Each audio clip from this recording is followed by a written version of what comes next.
Bonjour et bienvenue dans cette nouvelle vidéo. Aujourd'hui, cette vidéo s'intitule Ne rien retrancher de la parole de Dieu. Alors, pourquoi cette vidéo? Pour faire remonter un petit problème qui peut, sur le long terme, s'avérer vraiment très ennuyeux. C'est quelque chose que j'ai trouvé donc, sur un site internet chrétien, mais en fait, il s'agit de petits messages quotidiens où il y a un petit verset et un petit texte d'exhortation. Bon, ça date pas d'hier, c'est fréquent, il y a a priori rien de mal en soi, mais on va voir que ça peut être un petit peu parfois problématique. Alors, je vous précise tout de suite, je vais vous parler de deux choses que j'ai trouvées sur deux sites internet différents. La vidéo n'a pas pour but de critiquer ces sites, de les dénoncer comme je ne sais pas quoi, mais plutôt de souligner que, attention, on peut tomber, même avec les meilleures intentions, dans des choses qui sont pas forcément souhaitables. Voilà, donc les sites internet, je ne vais pas les citer, peut-être vous les reconnaîtrez, mais peu importe, c'est pas pour vous dire que ces sites sont mauvais. Voilà, c'est juste pour vous inviter à faire attention à tout ce qu'on reçoit, tout ce qu'on lit. Donc voilà, ce que l'on peut recevoir. Il s'agit d'un verset, et puis d'un petit texte d'exhortation. On retrouve donc ta paix, mon âme, car l'Éternel t'a fait du bien, psaume 116, 7. Dieu t'appelle à entrer dans son repos maintenant et à y demeurer. Voilà, donc on va retrouver des versets donc, chaque jour qui nous sont envoyés par SMS, par réseaux sociaux, sur ce site internet, etc. Heureux ceux qui procurent la paix, car ils seront appelés fils de Dieu, Matthieu 5,9. Prends position aujourd'hui, sois un artisan de paix. Et ça continue, que le Seigneur vous multiplie ses dons pour vous et pour vos enfants, psaume 115, 14. La bonté infinie de Dieu s'étend sur toi et toute ta famille, etc. La loi de leur Dieu, gravée dans leur cœur, rendra leurs pas fermes. Psaume 37, 31. La parole de Dieu est une nourriture qui te procure de la force. Donc, ce que je vous signale, c'est que ces versets-là, j'ai été les chercher donc sur le site en question et ils sont donnés les uns à la suite des autres. C'est-à-dire qu'on a mettons, il y avait celui-là qui était donné le 1er janvier, celui-là le 2 janvier, celui-là le 3 janvier, celui-là le 4 janvier, etc. Allez, je vous en mets encore quelques-uns. Ayez recours à l'Éternel et à sa force, recherchez constamment sa présence. Psaume 105, 4. Recharge tes batteries en le priant de tout ton cœur. Voilà, j'expose mes voies et tu me réponds. Enseigne-moi tes prescriptions. Psaume 119, 26. Parle et décide de tes projets avec Dieu, il est ton conseiller. Bon, aucun problème, vous me direz. Celui qui trouve la sagesse a trouvé la vie, il obtient la faveur de l'Éternel. Proverbe 8, 35. Dieu t'apprend comment acquérir la sagesse, écoute-le. Celui qui croit en moi n'aura jamais soif. Jean 6, 35. Demande cette eau vive à Dieu qui veut t'apaiser, te combler tous les jours de ta vie. Voilà, on s'arrête là. Franchement, aucun problème. Donc je vais vous mettre un petit commentaire. Transmettre les Écritures n'a rien de mauvais en soi, c'est évident. Voilà, envoyer quelque chose comme ça à un frère, à une sœur, aucun problème, il n'y a rien de mauvais en soi. Mais comme je vous ai dit, le site sur lequel j'ai pris, tous les jours se suivent là. Enfin, les 6 premiers se suivent, les 2 derniers se suivent. Par contre, les 6 premiers ne suivent pas les 2 derniers. J'ai fait ça en 2 temps. J'avais pris 6 versets au départ, j'en ai rajouté 2 de plus à la fin. Bon, mais grosso modo, vous allez recevoir ça, un par jour là, qui se suivent. Et c'est là-dessus que je vais voir moi un petit problème. Donc Dieu peut utiliser cela pour bénir des chrétiens et même des non-chrétiens. On peut même envoyer ça à quelqu'un, un ami, une personne de sa famille, à qui on a parlé du Seigneur, lui dire tiens voilà, j'ai lu ce verset, voilà je te le communique. Et bien sûr que Dieu peut utiliser ces choses-là, il n'y a aucun problème. Par contre, tronquer des passages ou les sortir du contexte nous fait courir le risque d'un contresens. Il peut arriver. Il arrive même souvent que lorsque on prend un tout petit bout de la parole, eh bien, en le sortant du contexte, il veut plus dire la même chose. Bon là, c'est pas spécifiquement le cas. J'ai pas cherché des versets qui soient détournés dans ce que je vous ai dit. Mais je vais vous prendre comme exemple ce verset, heureux ceux qui procurent la paix car ils sont appelés fils de Dieu. C'est le sermon sur la montagne au début de l'évangile de Matthieu. Et Jésus, c'est ce qu'on appelle les béatitudes. Il va y avoir une série de heureux, heureux, heureux, heureux. Et là, c'est une béatitude. Jésus a donné cet enseignement avec une série de béatitudes, donc il faut lire tout en même temps, tout ensemble. C'est un tout. Et si on prend qu'une partie d'un puzzle, on voit pas l'image. Si on prend tout le puzzle, on voit l'image.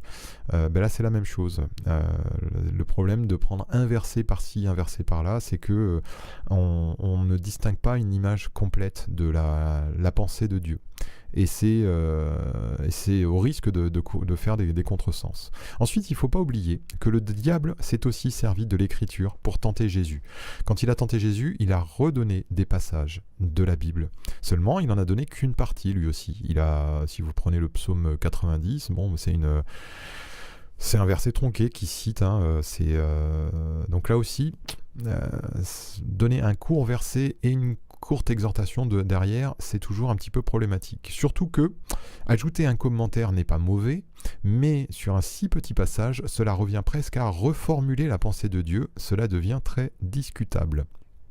En effet, si vous prenez « Retrouve donc ta paix mon âme, car l'Éternel t'a fait du bien », Dieu t'appelle à entrer dans son repos maintenant et à y demeurer. C'est pas vraiment la pensée.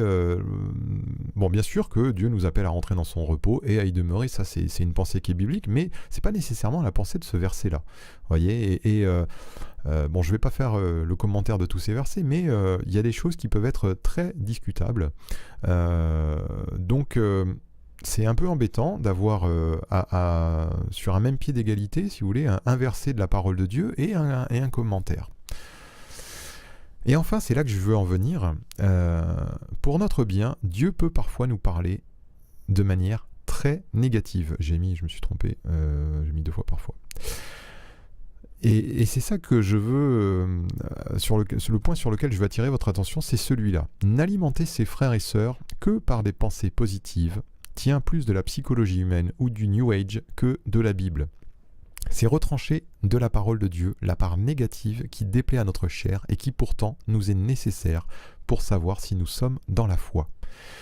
Oui, parce que moi, le seul truc qui me pose problème là-dedans, surtout, c'est, comme je vous ai dit, jour après jour, on ne reçoit que de la pensée positive. Alors bien sûr, ça se comprend, j'ai envie de faire du bien à mes frères et sœurs, j'ai envie de les exhorter, mais hop, un petit verset, tiens, ça c'est chouette, c'est une bonne pensée, hop, je l'envoie à mon frère, et puis je vais lui dire, voilà, prends courage mon frère, c'est formidable. Oui, sauf que on n'a pas besoin uniquement de la pensée positive de la parole de Dieu, on a besoin de tout le conseil de Dieu, toute la parole de Dieu. Et le Seigneur nous dit bien, en Apocalypse 22, 19, que si quelqu'un retranche quelque chose des paroles du livre de cette prophétie, Dieu retranchera sa part de l'arbre de la vie et de la ville sainte décrit dans ce livre. Donc là, il est question de la prophétie de l'Apocalypse, bien sûr, mais c'est un principe qu'on retrouve dans toute la parole de Dieu.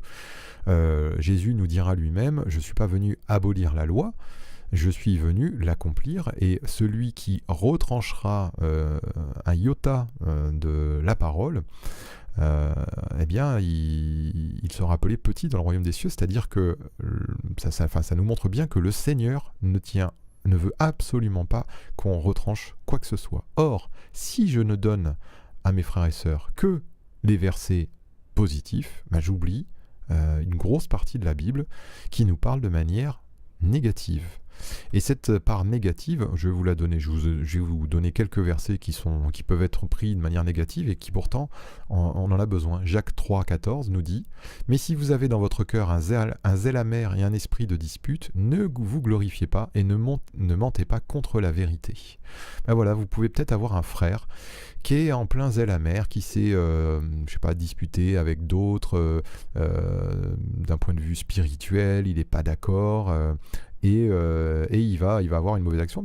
Si vous lui envoyez ce verset-là, vous allez lui rappeler quelque chose que la parole nous dit, et peut-être il va éviter, il va se rendre compte qu'il a un zèle amer et se repentir. Jacques 4, 3 nous dit « Vous demandez et vous ne recevez pas parce que vous demandez mal, dans le but de satisfaire vos passions. » Et le verset suivant nous dit, Jacques 4, 4 « Adultère que vous êtes, Ne savez-vous pas que l'amour du monde est inimitié contre Dieu? Celui donc qui veut être ami du monde se rend ennemi de Dieu. Mais tout ça, mes frères et sœurs, ça peut nous parler.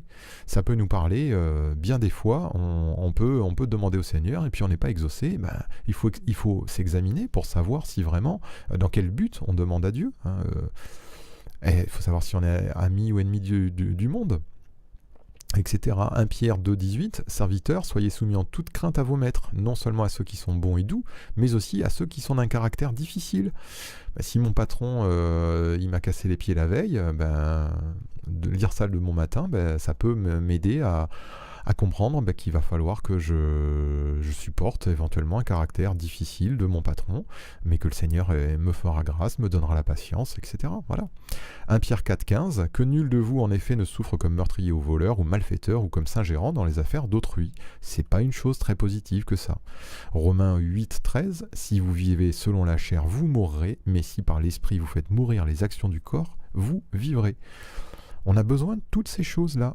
Je vous en donne encore deux. Romains 8,9, si quelqu'un n'a pas l'esprit de Christ, il ne lui appartient pas. Ça peut être rude, mais il faut se dire à un moment, tiens, j'ai une croyance, je chemine avec Dieu, mais est-ce que j'ai vraiment l'esprit de Christ? Bon, pour certains, oui, c'est évident, mais pour d'autres, ça dépend où on en est, et ça peut être une interrogation réelle. Un dernier, Hébreux 12,29, car notre Dieu est aussi un feu dévorant. L'évangile, on a souvent, moi j'entends, Dieu est amour, et oui, l'évangile c'est que Dieu est amour, Dieu nous a tant aimés, oui, mais dans l'évangile, dans le Nouveau Testament, Hébreux 19 nous dit aussi, Hébreux 12, pardon, nous dit aussi que Dieu est un feu dévorant. Voilà comment il nous faut connaître Dieu dans toute sa plénitude, c'est-à-dire à la fois amour et à la fois saint et feu dévorant, juste. Ces versets, donc, que je viens de vous citer, sont tout autant nécessaires à notre foi, notre édification, notre croissance spirituelle. Et je vous confirme ça avec un verset biblique. 2 Timothée 3,16 nous dit « Toute écriture est inspirée de Dieu et utile pour enseigner, pour convaincre, pour corriger, pour instruire dans la justice, afin que l'homme de Dieu soit accompli et propre à toute bonne œuvre. » Alors, voilà une deuxième chose que j'ai trouvée sur un site chrétien. 10 choses à faire avant la fin de l'année. Écris ce que tu as appris au cours de l'année. Compte les bénédictions de cette année. Pardonne. Atteins un dernier objectif. Demande-toi en quoi 2018 sera différente. Définis ce que tu souhaites être en 2018. Choisis un fil conducteur pour cette année. Écris tes objectifs pour 2018. Repose-toi. Passe du temps avec tes proches. Bon, là aussi, c'est trouvé sur un site chrétien. De prime abord, il n'y a rien de mal, il n'y a pas de problème. Bon, sauf que moi, je ne vois pas le Seigneur là-dedans. C'est un petit peu problématique. Bon, je vois pardonne, mais je ne vois pas le Seigneur. Je ne vois rien qui soit directement en rapport avec la parole de Dieu. Donc déjà, c'est étrange de trouver ça sur un site chrétien, et ça pourrait très très bien se trouver sur un site de développement personnel, de psychologie, de X choses qui n'ont rien à voir avec l'Évangile. Donc c'est un peu problématique, parce que la pensée qu'il y a derrière ça, c'est la même que je vous ai mis dans ces versets que je vous ai mis tout à l'heure, dans leurs commentaires. Leurs commentaires, je vous ai mis en jaune quelque chose que je vais vous faire remarquer. Dieu t'appelle. Prends position. La bonté de Dieu s'étend sur toi. La parole de Dieu est une nourriture qui te procure. Recharge tes batteries. Parle et décide de tes projets. Il est ton conseiller. Dieu t'apprend. Dieu veut t'apaiser, te combler tous les jours de ta vie. Voyez, en fait, tout ce que je vous ai mis en jaune et ce que vous lisez là, c'est le même principe. Ça parle au lecteur. Ça nous parle à nous. Ça nous invite à nous centrer sur nous-mêmes. Les commentaires sont toujours centrés sur le lecteur. Ils l'amènent quasi systématiquement à considérer ce que Dieu peut faire pour lui, ou ce que ici, éventuellement, Dieu aurait fait cette année. Contre les bénédictions, c'est même pas marqué de Dieu. Ça, ils auraient pu le marquer, mais ils l'ont pas marqué. Et voyez, ça par contre, ça c'est un gros problème. Parce que la parole de Dieu, bien sûr, elle nous parle, mais elle ne nous parle pas tant que ça de nous-mêmes. Et en tout cas, elle ne nous invite pas à nous regarder nous-mêmes continuellement. Bien sûr, il nous faut nous examiner de temps en temps, c'est évident. Mais elle n'invite pas ses lecteurs à tourner les regards vers eux-mêmes. La parole de Dieu, je vais vous donner le passage des 10 commandements. Alors je l'ai résumé.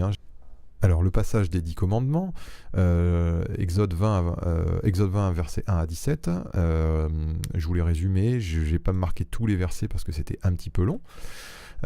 Mais je voulais vous faire montrer, il y a 2 tables. Il y avait 2 tables sur lesquelles Dieu a gravé les 10 paroles, les 2 tables qu'avait taillées Moïse. Et voici donc les 5 premiers versets sur la première table, enfin les 5 premiers commandements on va dire. Tu n'auras pas d'autre Dieu devant ma face, premier. Le deuxième, tu ne te feras point d'image taillée ni de représentation quelconque. Le troisième, tu ne prendras point le nom de l'Éternel ton Dieu en vain. Le quatrième, souviens-toi du jour du repos pour le sanctifier. Le cinquième, honore ton père et ta mère afin que tes jours se prolongent. Le 6e, tu ne tueras point. Le 7e, tu ne commettras point d'adultère. Le 8e, tu ne déroberas point. Le 9e, tu ne porteras point de faux témoignages contre ton prochain. Et le 10e, tu ne convoiteras point. Bon, c'est résumé, je vous l'ai dit, c'est simplement pour vous faire remarquer cela par rapport à ce que je vous ai dit avant. Ces 5 premiers commandements, ils sont centrés sur Dieu. Oui, ils sont tous centrés sur Dieu, même honore ton père et ta mère. Je ne vais pas commenter, mais ce commandement-là, il est en rapport avec l'autorité de Dieu, bon, pas seulement bien sûr, mais il est aussi en rapport avec l'autorité de Dieu. Dieu nous a donné des parents et il nous délègue son autorité au travers de nos parents. Donc il nous invite à respecter, à honorer nos parents, parce qu'en honorant nos parents, eh bien de manière indirecte, on honore Dieu. Donc c'est encore quelque chose qui est centré sur Dieu lui-même. Et l'autre table, mais elle était centrée sur le prochain. Donc jamais sur nous-mêmes. Jamais. C'est de ces 10 paroles que Dieu a données à Moïse, toutes ces paroles-là ne sont pas centrées sur nous, mais au contraire sur l'action que nous devons faire envers nos prochains. Et elles sont négatives pour 7 d'entre elles, je crois, de mémoire.